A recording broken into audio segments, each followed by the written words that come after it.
Hello friends, welcome to my YouTube channel large animal vet. आज हम जिस topic पर बात करने जा रहे हैं वो टॉपिक है लंपी स्किन डिसीज। क्योंकि लंपी स्किन डिसीज की वापसी हो चुकी है, लंपी अभी पूरी तरह से नहीं गया है। बहुत सारे फील्ड में केसेस लंपी स्किन डिसीज के देखने को मिल रहे हैं। तो आज मैं आपके सामने फिर से एक लंपी का केस लेकर आया हूँ। तो लंपी स्किन डिसीज जैसे कि हम सबको पता है कि एक वायरल डिसीज है जो लंपी स्किन डिसीज वायरस से होता है, जो एक कैप्रीपॉक्स ग्रुप का वायरस है और उस वायरस को निथलिंग वायरस के नाम से भी जाना जाता है। तो ये जो डिसीज है, तो पिछली बार जब आउटब्रेक इसका हुआ था तो उसको जो गोट पॉक्स सिप पॉक्स का जो वैक्सीन आता है तो उसके जरिए इसको कंट्रोल किया गया था, उस वैक्सीन के जरिए। लेकिन अभी लंपी स्किन डिसीज पर सेपरेट वैक्सीन अवेलेबल है जो कि पहले नहीं था। तो अब इसका वैक्सीनेशन कर लेना बहुत ज़रूरी है और इसका कंट्रोल का जो जरिया है वो वैक्सीनेशन ही एकमात्र है, क्योंकि ये एक वायरल डिसीज है। तो इसके अगर हम लक्षणों की बात करें तो हम सबको पता ही है कि इसमें लक्षण क्या होते हैं कि जो पशु होते हैं, खास करके जो गाय बैल होते हैं, तो उनमें हमें लंपी स्किन डिसीज देखने को मिलता है। बाकी गोट में या जो भैंस होती है तो उनमें हमें ना के बराबर केसेस देखने को मिलते ही नहीं है।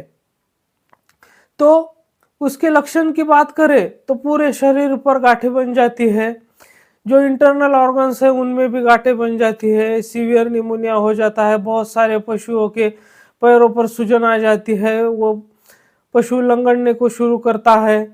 तो इस तरह से जो लक्षण है, उसको बुखार आता है, नाक से मुंह से और आंखों से पानी बहने लगता है, टेम्परेचर ज़्यादा होता है, पशु का खाना पीना कम हो जाता है, पशु का दूध देना कम हो जाता है। तो ये सारे लक्षण जो है ये सबको पता है और लंपी स्किन डिसीज को हर एक किसान, हर एक पशुपालक आसानी से पहचान सकता है।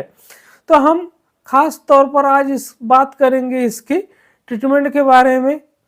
लेकिन उससे पहले अगर आप मेरे चैनल से नए जुड़े हैं या अभी तक आपने मेरा चैनल सब्सक्राइब नहीं किया है तो प्लीज़ मेरे चैनल को लाइक, शेयर और सब्सक्राइब करें।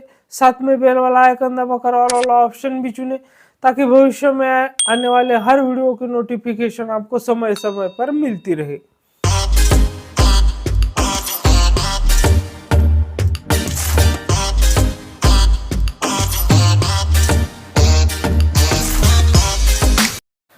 तो जैसे कि आप स्क्रीन पर गाय देख रहे हैं, ये गाय लंपी स्किन डिसीज की है। तो इसके शरीर पे आप गांठें बनी हुई देख सकते हैं, जो पैचेस बने हुए हैं वो देख सकते हैं। लेकिन इसमें जो एक अच्छी बात है कि इसकी सीवियरिटी जो है तो इस बार हमें बहुत कम देखने को मिल रही है। मैंने बहुत सारे केसेस देखे हैं लंपी स्किन डिसीज के, तो उसकी जो सीवियरिटी है वो पिछली बार जो आउटब्रेक हुआ था उसके मुकाबले बहुत ही कम है, क्योंकि कुछ गांठें बनकर वहां तक ही सीमित रह जाती है या फिर सिर्फ छोटे छोटे धब्बे बनने लगते हैं। तो इसकी सीवियरिटी पिछले बार से बहुत ज़्यादा कम है। पिछली बार क्या होता था कि बहुत बड़ी बड़ी गांठें रातों रात बन जाती थी और पूरे शरीर पर बन जाती थी। तो इस गाय में आप देख सकते हैं इसमें सीवियरिटी जो है लंपी स्किन डिसीज की वो बहुत ही कम है। तो ये इंडिकेट करता है, इस बात को इंडिकेट करता है कि पशुओं में लंपी स्किन डिसीज के अगेंस्ट जो है वो इम्यूनिटी डेवलप हो चुकी है। तो इसी वजह से इसकी जो सीवियरिटी है वो बहुत कम हमें देखने को मिल रही है। तो इसके अगर प्रसार और बचाव की अगर हम बात करें तो इसका प्रसार जो होता है तो वो जो काटने वाले मच्छर होते हैं, जो मक्खियाँ होती है, तो उसकी वजह से होता है। और इसका जो सबसे खास प्रिवेंशन के लिए हम उपाय मान सकते हैं तो वो है वैक्सीनेशन। तो लंपी पर स्पेशल वैक्सीन अवेलेबल है। तो सबसे पहले जो किसान भाई है तो उन्होंने सबसे पहले यही काम करना है कि उनकी जो पशु है तो उनको लंपी स्किन डिसीज के लिए वैक्सीनेट कर लेना चाहिए। तो अब हम इस बात करते हैं इसके ट्रीटमेंट के बारे में। तो ट्रीटमेंट में हमें क्या करना है, ट्रीटमेंट का जो प्रोटोकॉल है वो सभी को पता ही है। तो ट्रीटमेंट में हमें सबसे पहले सिंगल डोज में इसको आइवरमेक्टिन लगाना है, जो 0.2 mg पर kg बॉडी वेट के हिसाब से सबक्यूटेनस हमें लगाना है। या तो फिर आइवरमेक्टिन की जगह हम लेवेमिसोल का भी उपयोग कर सकते हैं, वो भी हमें सिंगल डोज में 2.5 mg पर kg बॉडी वेट के हिसाब से सबकट लगाना होता है सिर्फ एक बार। तो इस दोनों में से हमें एक इंजेक्शन कौन सा भी लगाना है। इसके अलावा हमें यहाँ पर जिस एंटीबायोटिक का चयन करना है तो वहां पर हम कर सकते हैं फ्लोरोक्विनोलोन ग्रुप का जो एंटीबायोटिक है, जैसे कि एंडोफ्लॉक्सासिन।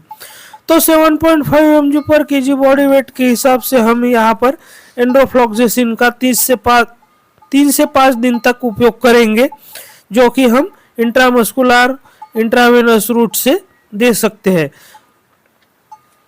तो जो हम एंडोफ्लॉक्सासिन इंजेक्शन यूज करते हैं, किस कंपनी का यूज करते हैं, तो उसके अकॉर्डिंग उसकी जो डोज होती है, उसकी जो रूट होती है, वो हमें फॉलो करनी होती है।